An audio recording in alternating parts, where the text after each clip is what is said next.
Capítulo 5. Servindo restos a um Deus Santo. De todos os capítulos deste livro, este foi o que tive mais dificuldade de escrever. Não quero que as minhas palavras sejam duras demais para serem assimiladas, nem deem a impressão de que desejo causar controvérsia. Mas eu tinha de escrever este capítulo, porque acredito na importância e na verdade daquilo que estou prestes a dizer. No capítulo anterior, discutimos várias reações inapropriadas ao amor de Deus. Agora vamos dar uma olhada em exemplos bíblicos de reações ruins à dádiva de amor do Senhor. Antes de você subestimar ou ignorar o que vou dizer, leia essas passagens bíblicas de modo objetivo, sem opiniões preconcebidas e arraigadas. A análise que fiz de cristãos mornos no capítulo 4 foi, sem dúvida alguma, muito profunda e exaustiva. No entanto, serviu como uma convocação para que você examine seu coração à luz das questões que mencionei. De acordo com meu ponto de vista, um cristão morno é uma contradição. Na verdade, esse conceito não existe. Sendo bem objetivo, o que quero dizer é: as pessoas que frequentam a igreja, mas são mornas, não podem ser consideradas cristãs. Nós não as veremos quando chegarmos ao céu.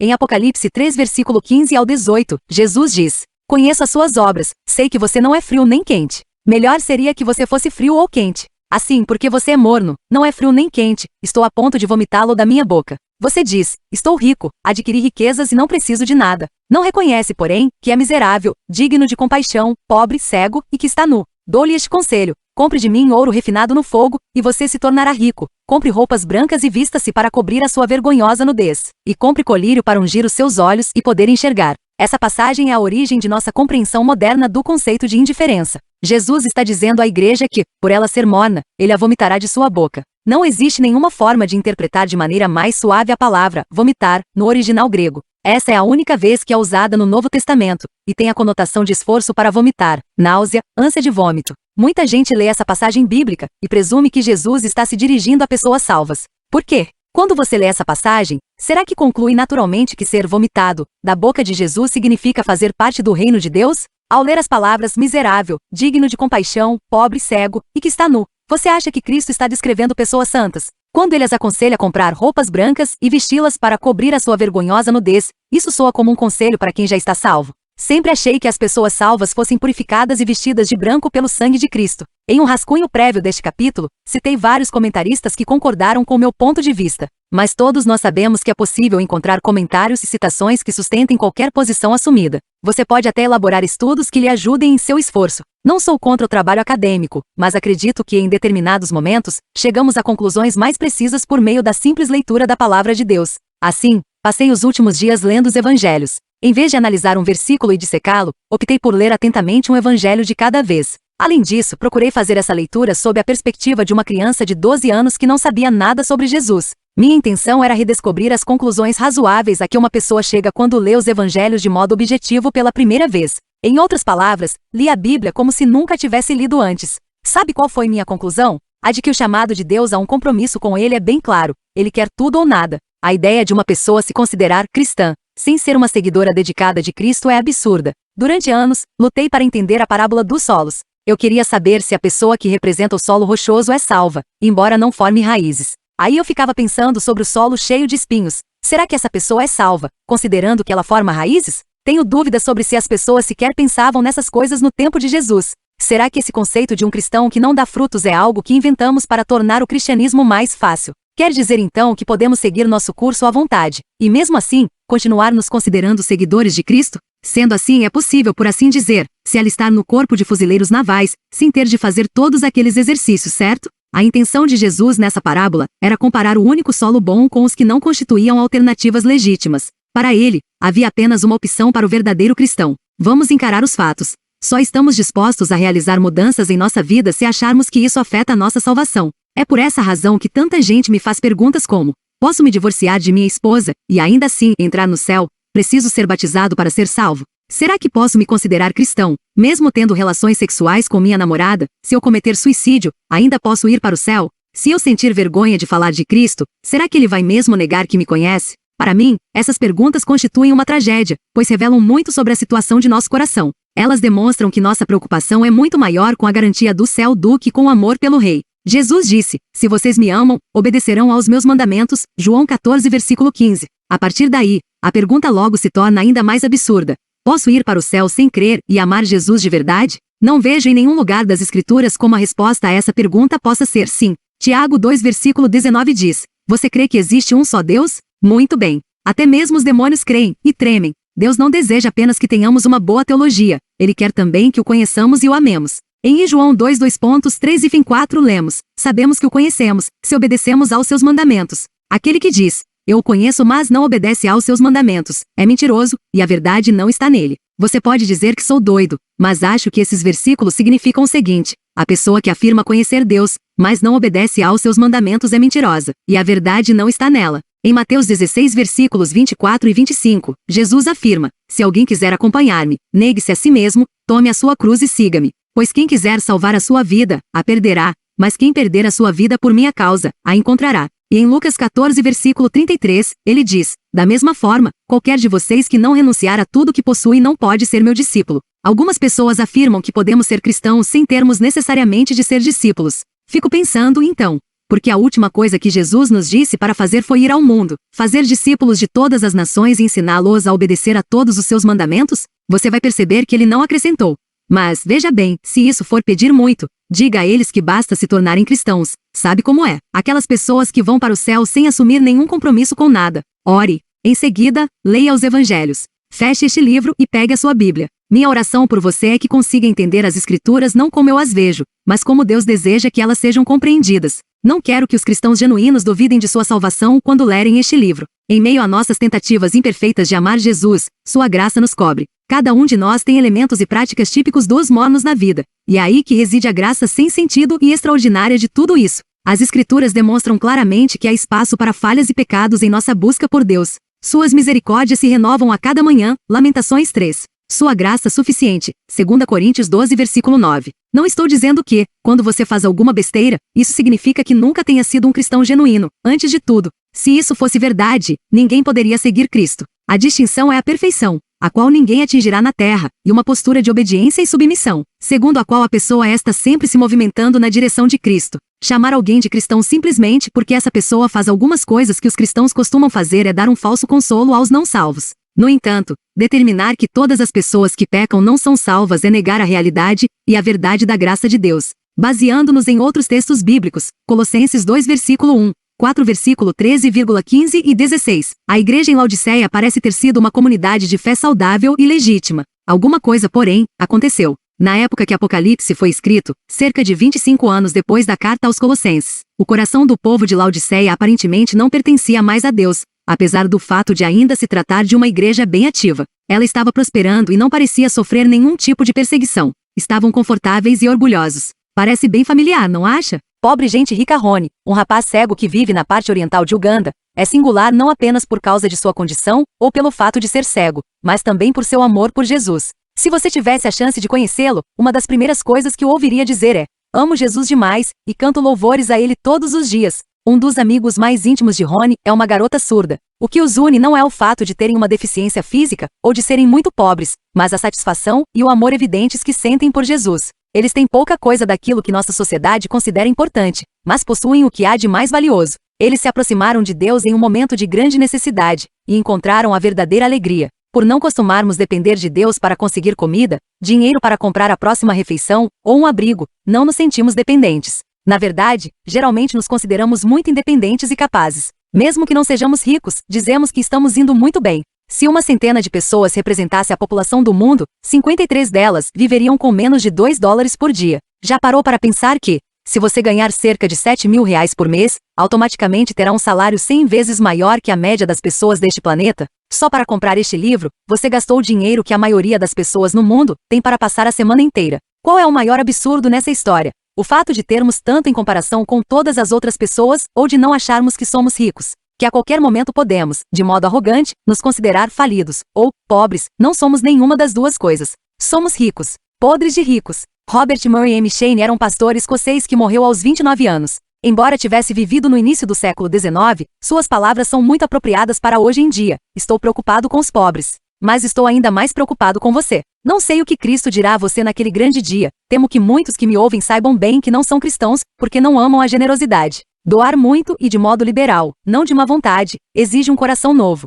O velho coração daria preferência a entregar sua força vital do que entregar seu dinheiro. Ah, meus amigos, aproveitem seu dinheiro, façam o máximo que for possível com ele. Aproveitem o mais rápido possível, pois tenho uma coisa a lhes dizer: vocês serão mendigos por toda a eternidade. Um citado por John Piper: não jogue sua vida fora. São Paulo. Cultura Cristã, 2006. A realidade é a seguinte: reconheçamos ou não nossa prosperidade, ser rico é uma séria desvantagem em termos espirituais. Como William Wilberforce disse certa vez, a prosperidade endurece o coração. Quando conversava com uma pessoa rica que queria ir para o céu, não acha que essa descrição serve para a maioria de nós? Jesus disse. Ao ouvir isso, disse-lhe Jesus: falta-lhe ainda uma coisa. Venda tudo o que você possui e dê o dinheiro aos pobres, e você terá um tesouro nos céus. Depois venha e siga-me. Ouvindo isso, ele ficou triste porque era muito rico. Vendo entristecido, Jesus disse: como é difícil aos ricos entrar no reino de Deus. Lucas 18 versículo 22 ao 24. Grifo do autor: ele diz que isso é tão difícil quanto um camelo passar pelo buraco de uma agulha.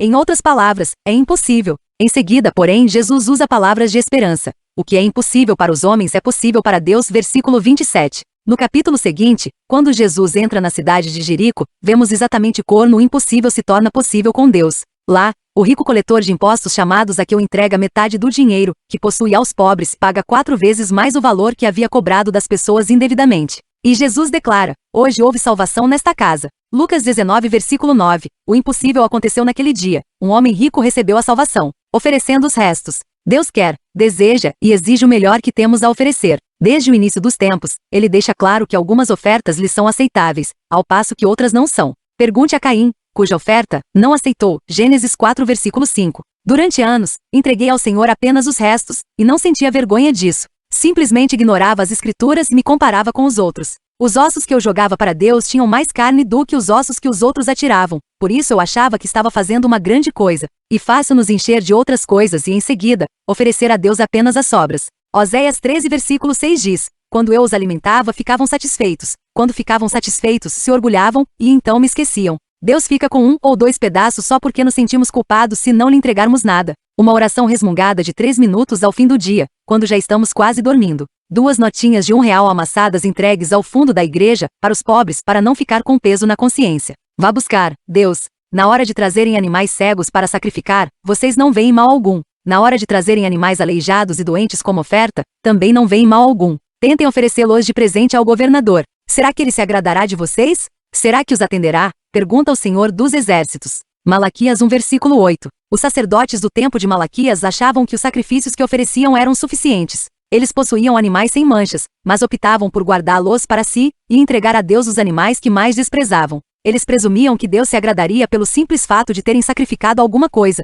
Deus classificava essa prática como mal. Os restos não são apenas inadequados, segundo o ponto de vista de Deus, e é bom não se esquecer de que esse é o único que importa. Eles são classificados como mal. Vamos parar de inventar desculpas como agenda lotada, preocupação com as contas ou esquecimento. O nome certo é mal. Deus é santo. No céu, há um ser que decide se vou continuar respirando ou não. Esse único Deus merece a excelência, o melhor que eu tenha para oferecer. Mas qualquer coisa é melhor que nada. Alguém pode argumentar: será que é mesmo? Será que qualquer um gosta de elogio forçado? Eu não gosto, com certeza. Prefiro que você não me diga nada do que ouvir um elogio dito por obrigação ou culpa. Por que deveríamos achar que com Deus é diferente? Em Malaquias 1 versículo 10, Deus diz: se um de vocês fechasse as portas do templo, assim ao menos não acenderiam o fogo do meu altar inutilmente. Não tenho prazer em vocês, e não aceitarei as suas ofertas. Deus queria que as portas do templo ficassem fechadas. Os sacrifícios débeis dos sacerdotes displicentes eram um insulto para ele. O Senhor estava dizendo que nenhum louvor é melhor do que o louvor sem segundas intenções. Fico pensando em quantas portas de igrejas Deus deseja fechar nos dias atuais. A orientação de Jesus ao povo da igreja em Laodiceia foi a de comprar dele as coisas que realmente importam, aquelas cuja necessidade eles nem sequer se davam conta. Eram ricos, mas Jesus pede que troquem sua prosperidade pelo ouro divino refinado no fogo. Eles tinham roupas, mas Jesus os aconselha a comprar vestes realmente brancas para cobrir a nudez. Eles não desejavam nada, mas Jesus afirma que precisam de unguento para curar a cegueira. Ele pede àquelas pessoas que abram mão do que pensam ser tão necessário e valioso em troca daquilo que realmente importa. Mark Buchanan escreveu: geralmente desafiamos as doenças físicas e nos resignamos com as doenças da alma. The Rest of God, Nashville. Thomas Nelson, 2007, página 65. O povo em Laodiceia não percebia nem reconhecia que sua alma estava adoecida, que precisava desesperadamente daquilo que Cristo oferecia. Como Tim Keziar afirmou, nosso maior medo como indivíduos, como igreja não deveria ser o fracasso, mas o sucesso nas coisas da vida que não têm valor. Há algum tempo, vi uma embalagem de batatas fritas com uma declaração ousada em destaque na parte da frente: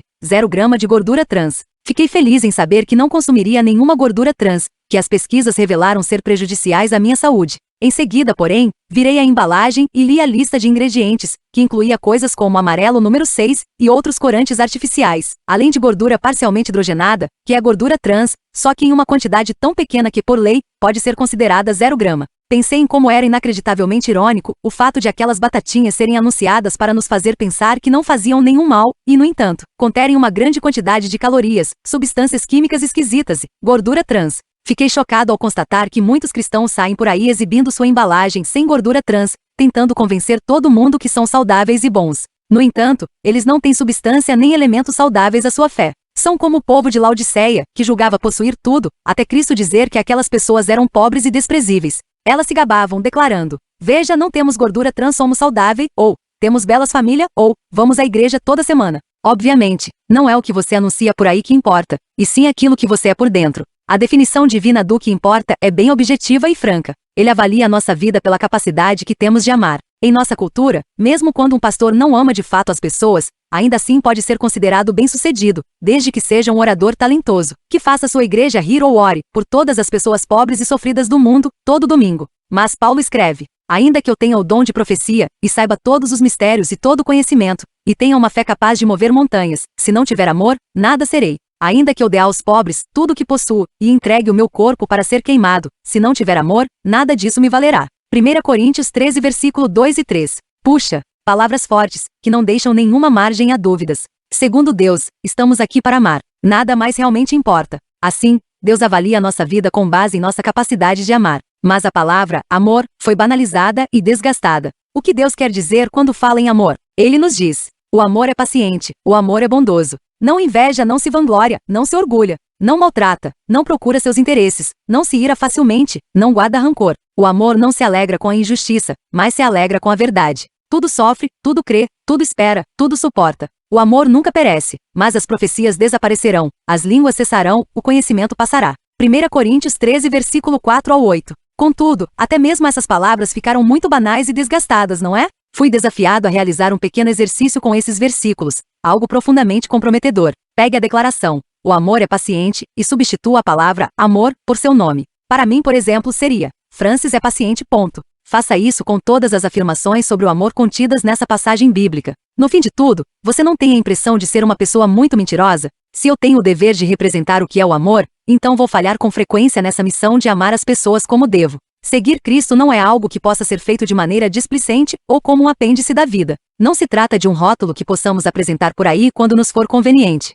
Tem de ser um elemento central em tudo quanto fazemos e somos. Se a vida é um rio, então buscar Cristo exige que nademos contra a corrente. Quando paramos de nadar, ou seja, quando deixamos de segui-lo efetivamente, automaticamente começamos a ser levados pela correnteza. Ou então, para usar outra metáfora mais familiar às pessoas que vivem nas cidades, estamos em uma escada rolante que nunca para de descer. Para nos desenvolvermos, devemos voltar e subir a escada na direção oposta ao seu movimento, aguentando os olhares desconfiados de todas as pessoas que estão descendo aos poucos. Acredito que uma parte considerável das pessoas que vão à igreja, mesmo que não esteja nadando especificamente a favor da correnteza, flutua vagarosamente para longe de Cristo. Não se trata de uma escolha consciente, mas não deixa de ser um fato, pois pouca coisa na vida dessas pessoas as impele na direção de Cristo. Talvez isso tudo dê a impressão de que eu acredito na necessidade de as pessoas trabalharem para se aproximar de Jesus. Não é isso. Acredito, com toda a convicção, que somos salvos pela graça, que é dom de Deus por meio da fé, e que a verdadeira fé se manifesta em nossas ações. Como se lê em Tiago 2, versículo 17. Assim também a fé, por si só, se não for acompanhada de obras, está morta. Faltam manifestações de uma fé vital e ativa na vida de muita gente que se diz cristã. Para ser sincero, isso me assusta. E uma coisa que me tira o sono e leva a interceder desesperadamente, e com fervor, por minha congregação, pelos grupos de pessoas a quem falo e pela igreja como um todo. Henry Nouwen escreve sobre esse tema no livro Oração: o que é, como se faz. É difícil suportar pessoas que ficam paradas no caminho, que desanimam e buscam a felicidade em pequenos prazeres aos quais se apegam. Você lamenta tanta autoindulgência e tanto esforço por satisfação pessoal, pois sabe, com uma convicção indestrutível, que alguma coisa maior está por chegar. São Paulo, Loyola, 1999. Ou, como está escrito em Lucas 9, versículo 25, pois que adianta ao homem ganhar o mundo inteiro, e perder-se ou destruir a si mesmo. Quantos de nós seríamos capazes de realmente deixar nossa família, nosso emprego, nossa educação, nossos amigos, nossas conexões, nossos ambientes familiares e nosso lar se Jesus nos pedisse para fazê-lo? Imagine se ele simplesmente aparecesse de repente e dissesse: siga-me, sem dar nenhuma explicação, sem dar nenhuma orientação. Você poderia segui-lo até o alto de um monte para ser crucificado. Talvez Jesus o levasse a outro país e você nunca mais voltasse a ver sua família. Ou, quem sabe, você não saísse de seu lugar, mas ele lhe pedisse que dedicasse seu tempo para ajudar as pessoas que jamais retribuiriam seu amor e nunca demonstrassem gratidão pelas coisas que você renunciou. Pense nisso com cuidado. Você já fez isso? Ou sua decisão de seguir Cristo foi superficial, baseada apenas em sentimentos e emoções, tomada sem nenhuma noção das implicações? O que mais me amedronta são as pessoas mornas que não estão nem um pouco preocupadas com isso. Acho que, se eu fizesse uma pesquisa com os leitores deste livro, muitos diriam: sim, às vezes sou mesmo um cristão morno, mas não estou em condições de oferecer mais a Deus. Muita gente acredita que tem tanto de Deus quanto precisa neste momento, uma porção razoável de Deus entre todas as outras coisas da vida. A maior parte de nossos pensamentos é concentrada no dinheiro que queremos ganhar, na escola que pretendemos frequentar, no corpo que desejamos ter, na pessoa com quem vamos nos casar, com o tipo de pessoa que planejamos nos tornar. O fato, porém, é que nada deveria nos preocupar mais que nosso relacionamento com Deus. É uma questão de eternidade, e não há nada que se compare a isso. Deus não é uma pessoa que possamos vincular nossa vida. Lembra-se das visões que João e Isaías tiveram da sala do trono de Deus? Lembra-se da ilustração das galáxias e de como somos insignificantes em comparação a elas? Lembra-se da diversidade de Deus, evidente em milhares de espécies de árvores presentes nas florestas tropicais? Dizemos ao Criador de toda essa magnitude e majestade: bem, não tenho certeza se o Senhor vale mesmo a pena. Veja bem, eu gosto muito de meu carro, de meus pecadinhos, de meu dinheiro, e não tenho muita convicção de que desejo abrir mão disso tudo, mesmo que signifique me aproximar do Senhor. Quando a questão é colocada dessa maneira tão objetiva, uma escolha pura e simples entre Deus e as outras coisas, muitos de nós torcemos que nossa opção seja por Deus. No entanto, precisamos entender que a maneira de gastar nosso tempo, de aplicar nosso dinheiro e de investir nossa energia tem relação direta com essa escolha ou rejeição. Como poderíamos pensar, mesmo que por apenas um segundo, que algo dessa mísera vida terrena pudesse ser comparado ao Criador, sustentador e salvador de todas as coisas? Causamos um desgosto a Deus quando o avaliamos e comparamos as coisas deste mundo. Ele fica decepcionado ao constatar que consideramos essas coisas melhores para nós. Acreditamos que não precisamos de nada que Jesus tem para oferecer, mas deixamos de perceber que somos levados aos poucos pela correnteza, de modo quase imperceptível. E nesse processo, nos tornamos cegos, somos desnudados e nos transformamos em pobres coitados. Não chega a causar nenhuma admiração a declaração de Jesus, segundo a qual ele vomitará as pessoas mornas de sua boca. Entenda com clareza o que digo a respeito disso, pois é vital, na verdade, não há nada mais importante ou eterno. Você está disposto a dizer a Deus que ele pode ter o que quiser de sua vida? Acredita que um compromisso sincero com ele é mais importante que qualquer outra coisa ou pessoa? Você tem consciência de que nada que vier a fazer nesta vida será importante, a não ser que tenha relação direta com seu amor a Deus e as pessoas que ele criou? Se a resposta a essas perguntas for sim, então torne suas ações compatíveis com seu discurso. A fé genuína significa não reter nada. Tudo é investido em nome da esperança da eternidade. Sei que essa coisa toda de nadar contra a corrente, buscar Cristo, carregar a cruz e pagar o preço não é fácil. É muito difícil, na verdade, visto que o próprio Jesus comentou que o caminho é estreito e poucos o encontrarão, menos ainda entre os ricos. Como a parábola do semeador, não tenha tanta certeza de que seu coração é um solo fértil. Não presuma arrogantemente que você é uma das poucas pessoas que trilham o caminho estreito.